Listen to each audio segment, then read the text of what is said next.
નમસ્કાર વિદ્યાર્થી મિત્રો, હવે આપણે સ્વાધ્યાય 1.4 ની અંદર દાખલાઓ 1 અને 2 જોઈએ. જુઓ શું કીધું છે. ભાગાકારની લાંબી પ્રક્રિયા વગર નીચે દર્શાવેલ સમય સંખ્યાઓનું દશાંશ નિરૂપણ શાંત છે કે અનંત આવૃત છે આ દર્શાવવાનું છે. બીજી વાત, જે સમય સંખ્યાઓનું દશાંશ નિરૂપણ શાંત હોય એનું આપણે દશાંશ નિરૂપણ પણ શોધવાનું છે. એટલે શાંત આવશે બરોબર છે, ત્યાં આપણે એનું દશાંશ નિરૂપણ પણ શું થાય એટલે પોઈન્ટ પછી કેટલા આંકડા થાય એ પણ ખાસ આપણે જોવાનું છે વિદ્યાર્થી મિત્રો. તો જુઓ આપણે એક પછી એક જોઈએ. પહેલી વાત, મેં તમને કીધું પ્રમાણે આપણે ભાગાકાર કરવાનો નથી, એટલે દશાંશ નિરૂપણ શાંત છે કે અનંત આવૃત છે. તો મેં તમને કીધું કે આપણે q જોવાનું, છેદ જોવાનું. છેદનો અવયવ જો 2n 5m સ્વરૂપમાં હોય તો એનું દશાંશ નિરૂપણ શાંત થશે, અને જો એ સ્વરૂપમાં ના હોય તો એ થશે અનંત આવૃત થશે. તો જોઈએ વન બાય વન. પહેલી વાત તો એ જોવાનું, આ દાખલો આપેલો છે બરોબર છે, પણ એ પહેલા હું તમને ખાસ આ જણાવી દઉં કે આ તમને ક્યાં કામ લાગશે. 2 ની ઘાત ઊંધા માટે કામ લાગશે. 256 આપેલા તો ડાયરેક્ટ તમારે અવયવ કરવાની જરૂર નથી, ડાયરેક્ટ 2 ની 8 ઘાત કરી શકો છો. એવી રીતે 3125 આપેલા છે તો ડાયરેક્ટ તમે 5 ની 5 ઘાત કરી શકો છો. એટલે શું થાય કે ઓલો જે ટાઈમ કન્ઝ્યુમ થાય બરોબર છે અવયવ પાડવામાં, એ આપણો નહીં થાય. આ 2 ની 5 ની ઘાત ને અહીં આપેલી છે વિદ્યાર્થી મિત્રો. લેફ્ટ ટુ રાઈટ તો ઠીક છે, પણ રાઈટ ટુ લેફ્ટ એટલે કે જમણી બાજુથી ડાબી બાજુ પણ તમે યાદ રાખજો, એ તમને બહુ કામ આવશે. ઓકે, તો આગળ વધીએ.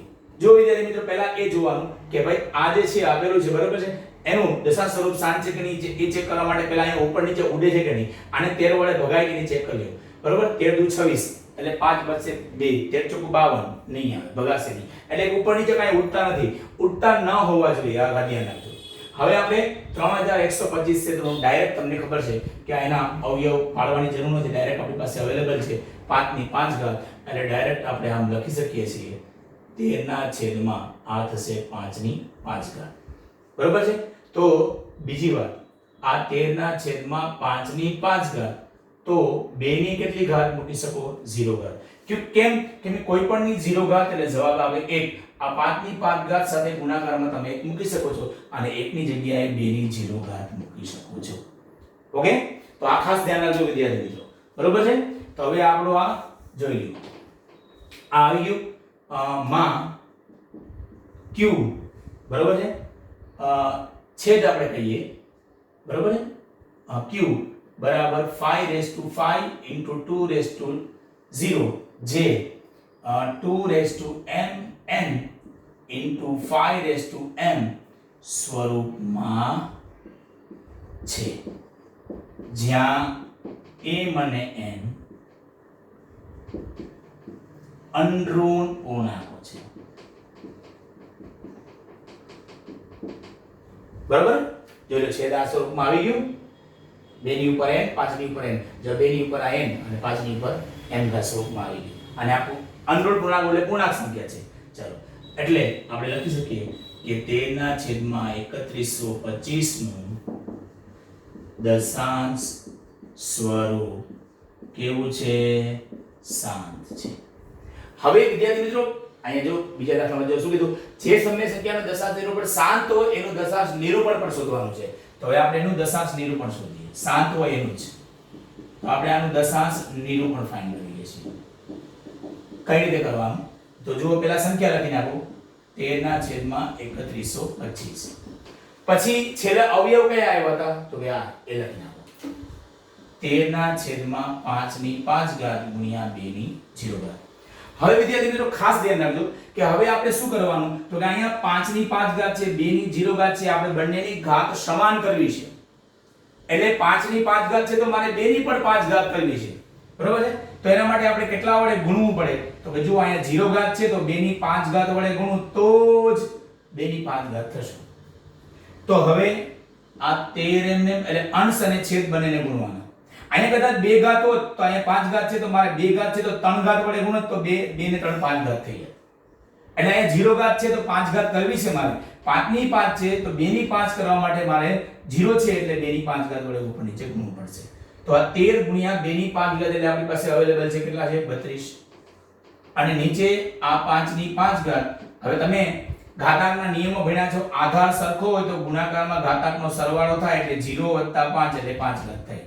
હવે તમે એક આવો નિયમ ભણ્યા છો, યાદ રાખજો, a m * b m જ્યારે ઘાત સરખી હોય તો આ બેને તમે કૌંસમાં લઈ અને ઉપર આમ લખી શકો છો, બરાબર. તો અહીંયા જુઓ ઘાત સરખી થઈ ગઈ. હવે આ ઉપરનાનો ગુણાકાર કરી નાખી, બરાબર છે. તો શું થાય? 13 તેરી 39, 390 અને 13 દુ 26 એટલે 6 11 416. અને નીચે થશે વિદ્યાર્થી મિત્રો, મેં તમને કીધું આ પ્રમાણે આ ઘાત ઉપર જશે અને આ બે કૌંસમાં આવી જશે એટલે 5 ગુણ્યા 2 એની 5 ઘાત. હવે જુઓ તો આ 416 એમને અને આ થશે 5 દુ 10 એની કેટલી ઘાત? 5 ઘાત. એટલે 10 ની 5 ઘાત એટલે 10 કેટલી વાર ગુણવાના? 5 વાર. એટલે એકડાની પાછળ 5 મીંડા લાગશે. જેટલી ઘાત હોય એટલા મીંડા લાગે. હવે અહીંયા પોઈન્ટ પછી કેટલા મીંડા આવ્યા નીચે છેદમાં એક સાથે? તો કે 5. તો અહીંયા પોઈન્ટ પછી એટલે આપણે 5 પોઈન્ટ કાપવા પડશે. એટલે જો 1 2 3 આ 4 આ 5 અને અહીંયા આમ. તો આ એનું દશાંશ સ્વરૂપ આવી ગયું. વિદ્યાર્થી મિત્રો આ 13/3125 છે એનું દશાંશ સ્વરૂપ આ પ્રમાણે તમારું આવી ગયું. હવે તમને MCQ માં પણ ઘણી વાર પૂછાય. કઈ રીતે પૂછાય? જુઓ તમને એમ કે આના દશાંશ નિરૂપણમાં દશાંશ ચિહ્ન પછી કેટલા અંક આવશે? તો જુઓ અહીંયા જુઓ સૌથી મોટી ઘાત કઈ આવી? પહેલા એ જુઓ આની અંદર. તો કે 5 ઘાત. તો યાદ રાખજો વિદ્યાર્થી મિત્રો, જેટલી મોટી ઘાત હોય એટલા પોઈન્ટ પછીના આંકડા હોય. એટલે દશાંશ ચિહ્ન દશાંશ કહેવાય ને, દશાંશ જે ચિહ્ન છે એટલે પોઈન્ટ છે, બરોબર છે, એના પછી એટલા આંકડા આવશે જેટલી મોટી ઘાત હોય એટલા. એટલે કે એટલા આંકડા પછી એટલા અંકો પછી, બરોબર છે, એ શું થશે? તો કે એ શાંત થશે, બરોબર છે, અને એનો એન્ડ આવી જશે. આ ધ્યાન રાખજો, ખાસ MCQ માં આવે છે. એટલે જેટલી મોટી ઘાત એટલા પોઈન્ટ પછી અંકો આવે. આ ધ્યાન રાખજો. ઓકે, તો આ એનું દશાંશ નિરૂપણ આવી ગયું, બરોબર વિદ્યાર્થી મિત્રો. બરોબર, અને આ સ્વરૂપમાં આવી ગયું. હવે આપણે બીજો દાખલો જોઈએ. બીજા દાખલામાં શું કીધું છે? તો જુઓ 17/8 હું અહીં લખું છું 17/8. હવે ઉપર નીચે પેલા ઉડે છે કે નહીં પેલા એ જોઈ લો. તો વિદ્યાર્થી મિત્રો 17 અને 8 માં કાંઈ ઉપર નીચે ઉડતા નથી. 8 ને જો આપણે એમ લખાય 2 ની 3 ઘાત. તો સાથે તમને બધાને ખબર છે કે 2 ની 3 ઘાત છે તો સાથે 5 નથી, તો આપણે શું લખી શકીએ? 5 ની 0 ઘાત લખી શકીએ. તો આ છેદ જે છે આપણો કયા સ્વરૂપનો આવ્યો? 2⁵3 5⁵0 છે. એ આ સ્વરૂપનો છે. હા, એને એટલે એનું દશાંશ સ્વરૂપ કેવું આવી ગયું? શાંત. પાકું સમજ પડે છે? હા. હવે આપણે આનું દશાંશ સ્વરૂપ જોઈએ, બરોબર, નિરૂપણ જોઈએ કે ભાઈ દશાંશ સ્વરૂપ કઈ રીતે આવે છે.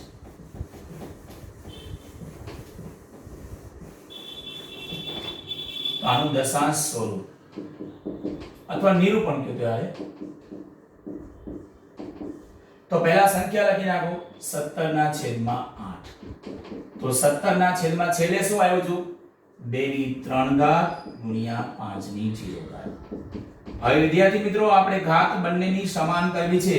તો અહીંયા 2 ની 3 ઘાત છે તો 5 ની 3 ઘાત કરવી છે. તો આપણે કેટલા વડે ગુણવું પડશે? તો કે 5 ની 2 ની 3 ઘાત છે, 5 ની 3 ઘાત કરવા માટે અહીંયા 0 ઘાત છે એટલે 3 ઘાત વડે ગુણવું પડશે.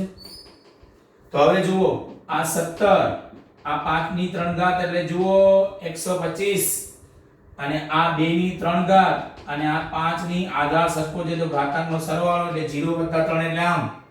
હવે જુઓ 17 ગુણ્યા 125 કરી નાખો. 125 ગુણ્યા 17 ગુણાકાર કરી દેવાનો. 0 5 × 5 2 1 અને 5 + 35 અહીંયા 3 7 × 14 3 17 વધી પડી 1 8 5 બારીઓ બગડો વધી પડી 1 11 એકડો વધી પડી 1 21 25 અને અહીંયા આવશે 2 ગુણ્યા 5 એની ઉપર 3 ઘાત તો 21 25 અને આ આવશે 10 ની 3 ઘાત એટલે 21 25 છેદમાં 1 ની પાછળ 3 મીંડા લાગશે. અને જુઓ વિદ્યાર્થી મિત્રો ફરી પાછો જુઓ અહીંયા મોટી ઘાત કઈ આવતી હતી? 3 ઘાત આવતી હતી તો છેદમાં 3 મીંડા આવશે અને 3 પોઈન્ટ કાપશું એટલે 1 2 3 એટલે 2.125. તો જુઓ પોઈન્ટ પછી 3 આંકડા બરોબર, દશાંશ ચિહ્ન, બરોબર. આ દશાંશ ચિહ્ન પછી આપણે શું આવ્યું છે, 3 આંકડા મોટી ઘાત છે એટલે આ એનું દશાંશ સ્વરૂપ થઈ ગયું. તેથી 17/8 નું આમ લખી નાખો દશાંશ નિરૂપણ કે દશાંશ સ્વરૂપ જે લખો એ 2.125. ઓકે વિદ્યાર્થી મિત્રો, હવે આપણે દાખલા 3 તરફ આગળ વધીએ.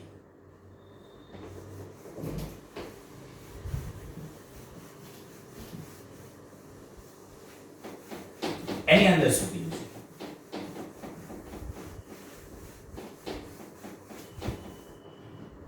દાખલા 3 ની અંદર આપેલું છે 64/455. વિદ્યાર્થી મિત્રો, અહીંયા 2 ની ઘાત આવે છે અને આ 5 વડે ભગાય છે એટલે ઉપર નીચે કાંઈ ઉડતું નથી. તો 455 ના પહેલા આપણે અવયવ પાડી દઈએ અહીંયા, અવયવ વૃક્ષ પ્રમાણે. તો જો પહેલા 5 વડે ભગાય એટલે 5 * 9 = 45, 5 * 1 = 5. ઓકે, હવે 7 વડે ચાલશે 13 અને પછી 13 * 1 = 13. તો 455 ના અવયવ આવી ગયા 5 × 7 × 13 એટલે આપણે આમ લખી શકીએ 64/5 × 7 × 13 અને બધાની એક એક ઘાત એટલે 64/5 × 7 × 13 એક ઘાતમાં આ ક્યુ છે આખું છેદ જે 2m × 5m સ્વરૂપમાં નથી. ઓકે, જ્યાં m અને n અનઋણ પૂર્ણાંકો છે. તો આ સ્વરૂપમાં ના આવે એટલે આનું દશાંશ સ્વરૂપ કેવું થઈ ગયું? અનંત આવૃત. તેથી 64/455 નું દશાંશ સ્વરૂપ અનંત આવૃત દશાંશ છે. અને અનંત આવૃત હોય, જો અહીં લખ્યું છે શાંત હોય તો એનું દશાંશ નિરૂપણ આવે, પણ અનંત આવૃત હોય તો એનું દશાંશ નિરૂપણ વિદ્યાર્થી મિત્રો આવશે નહીં. બરોબર છે? ઓકે, હવે એના પછી નેક્સ્ટ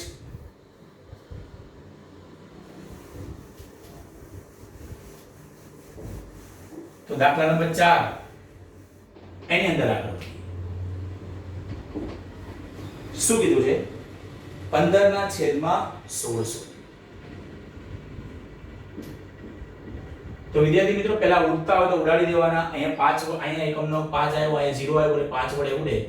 5 તેરી 15 અને અહીંયા 5 તેરી 15, 5 દુ 10 અને 0 એટલે આ 3/320 આવે છે. એટલે હવે આપણે આની જગ્યાએ 3/320 જ લખવાના છે વિદ્યાર્થી મિત્રો. બરાબર? હવે આપણે 320 ના હજી હવે કઈ ઉડતું નથી, 320 ના અવયવ પાડી દઈએ. અવયવ વૃક્ષ પ્રમાણે પહેલા 5 વડે ચાલશે, મીંડો છે એટલે. તો 5 × 6 = 30 અને 5 × 4 = 20. હવે આ 2 વડે આવશે 32, 2 વડે આવશે 16, 2 વડે આવશે 8, 2 વડે આવશે 4, 2 વડે આવશે 2 અને 2 વડે આવશે 1. તો આ 320 ના અવયવ જોઈએ તો 5 ની 1 ઘાત આવે છે અને 2 ની 1, 2, 3, 4, 5 અને 6 ઘાત આવે છે.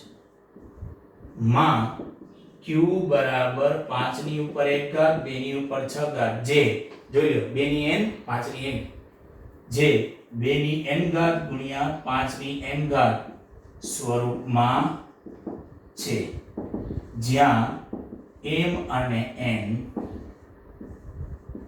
અનઋણ પૂર્ણાંકો છે. ઓકે, તો આ સ્વરૂપમાં આવી ગયું વિદ્યાર્થી મિત્રો. બરોબર છે? એટલે એનું દશાંશ સ્વરૂપ શાંત થશે એટલે આપણે લખશું 15/1600 નું દશાંશ સ્વરૂપ શાંત દશાંશ છે. તો પછી હવે આપણે એનું શાંત હોય તો આપણે બીજા દાખલા પ્રમાણે એનું દશાંશ નિરૂપણ ફાઇન્ડ કરવું પડે.